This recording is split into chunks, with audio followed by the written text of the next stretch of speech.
ক্লাইমেটেড interview দেওয়ার আগে আমি 2019 সালে সিটেট কোয়ালিফাই করেছিলাম এবং সিটেটের ইন্টারভিউতে গিয়েছিলাম কেভিএস, ওটা কাঁচরাপাড়া কেভিএসে গিয়েছিলাম ইন্টারভিউ দিতে। সেখানেও আমার কিছু অভিজ্ঞতা হয়েছিল।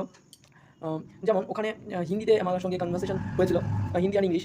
সেভাবে হিন্দিতে কথা বলা, কোয়েশ্চেন অ্যান্সার করা আর আলাদা কথা, এবং হিন্দিতে লেখার একটা, যেহেতু আমার সরগর ছিলাম না হিন্দিতে, তো ওই জায়গাটায় আমার প্রবলেম হয়েছিল। আমাকে ফার্স্ট আমি যখন ঢুকলাম ইন্টারভিউ রুমে, তো আমি ইংরেজিতেই বললাম, আই কাম স্যার। তো ওনারা বলে নিয়ে আসতাম। বাট সেখানে আমি বসার পরে আমাকে হিন্দিতে কোয়েশ্চেন করছে। ৩ জন স্যার ম্যাম ছিলেন। তো একজন হিন্দিতে বলছেন, একজন ইংলিশে বলছেন। তো সেটা আমার কাছে খুবই নার্ভাসের ব্যাপার ছিল। একজন ইংলিশে বললেন যে, "কম্পিউটারের তোমার নলেজ আছে কিনা? কম্পিউটার কি কোর্স করেছো?" এই সম্বন্ধে জিজ্ঞেস করলেন একজন। আমি বললাম। আ তারপরে আরেকজন বললেন যে, "তোমার নামের" হিন্দিতে বললেন, "তোমার নামের মিনিংটা।" আমি বললাম, সেটা বলল, "হিন্দিতে কি বলে?" আমি বাংলায়, মানে বাংলা মানেটা বললাম, বাংলায় যেটা হয় সেটা বলেছি। বাট উনি বলছেন হিন্দিতে কি হয়? তো আমি হিন্দিতে সেই সময় মনে পড়ছিল না। আমি হিন্দি ভাষাটা তো আমার মাদার ল্যাঙ্গুয়েজ না আমার। আ তো এইজন্য হিন্দিটা আমি খুব ভালো জানতাম না। এমনি বুঝতে পারি, বলতে পারি, বাট লেখা বা সেই সম্বন্ধে আরো বেশি নলেজ আমার ছিল না। আ এবং সেখানে আমাকে আবার হিন্দিতে কিছু লিখতে দিলেন বোর্ডে। ওই জায়গাগুলোতে আমার একটু ডিসপুট হয়েছিল, ডিফিকাল্টিজ হয়েছিল। তাছাড়া অন্যান্য যে প্রশ্ন করেছিল সেগুলো পেরেছিলাম।